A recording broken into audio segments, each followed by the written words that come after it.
தெற்கந்தமான் கடல் பகுதியில் வரும் 21ஆம் தேதியன்று காற்றழுத்த தாழ்வு பகுதி உருவாக வாய்ப்பிருப்பதாக வானிலை ஆய்வு மையம் தெரிவித்திருக்கிறது.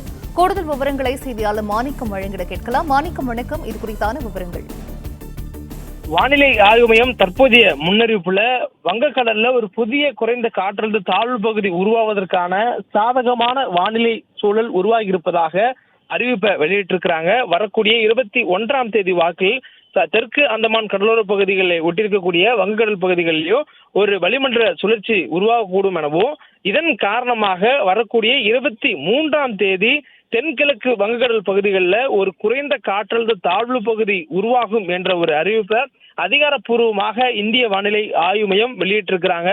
அதனைத் தொடர்ந்து, அதாவது 23ஆம் தேதி குறைந்த காற்றழுத்த தாழ்வு பகுதி உருவானதுக்கு பிறகாக அது மேற்கு வடமேற்கு திசையில் நகர்ந்து காற்றழுத்த தாழ்வு மண்டலமாக வலுப்பெறும் என்ற ஒரு அறிவிப்பை வானிலை ஆய்வு மையம் தெரிவித்திருக்கிறாங்க. 23ஆம் தேதி குறைந்த காற்றழுத்த தாழ்வு பகுதி உருவாகும் எனவும், 23ஆம் தேதிக்கு பிறகான 48 மணி நேரத்திற்குள்ளாக அது தென்மேற்கு வங்கக்கடல் பகுதிக்கு நகர்ந்து காற்றழுத்த தாழ்வு மண்டலமாக வலுப்பெறும் எனவும் இந்திய வானிலை ஆய்வு மையம் அறிவிப்பை வெளியிட்டிருக்கிறாங்க. இது 25ஆம் தேதி வாக்கில் காற்றழுத்த தாழ்வு மண்டலமாக வலுப்பெறக்கூடிய நிலையில தற்போதைய சூழல்ல இது புயலாக வலுப்பெறக்கூடிய வாய்ப்புகள் இருக்கிறதா என்பதனை தொடர்ந்து ஆராய்வதாக வானிலை ஆய்வு மையம் தெரிவித்திருக்கிறாங்க.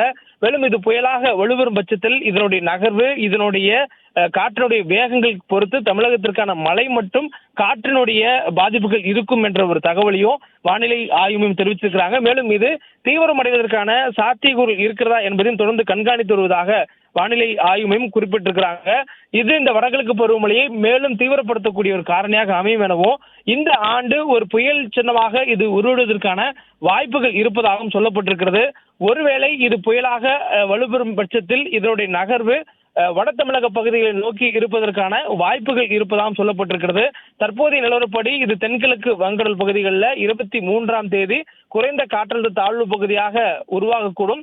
அதனைத் தொடர்ந்து மேற்கு வடமேற்கு திசையில் நகர்ந்து தென்மேற்கு வங்கக்கடல் பகுதிகளில் 25ஆம் தேதி வாக்கில் காற்றழுத்த தாழ்வு மண்டலமாக வலுப்பெறக்கூடும் என்பதை அதிகாரப்பூர்வமா வானிலை ஆய்வு மையம் அறிவிச்சிருக்கிறாங்க.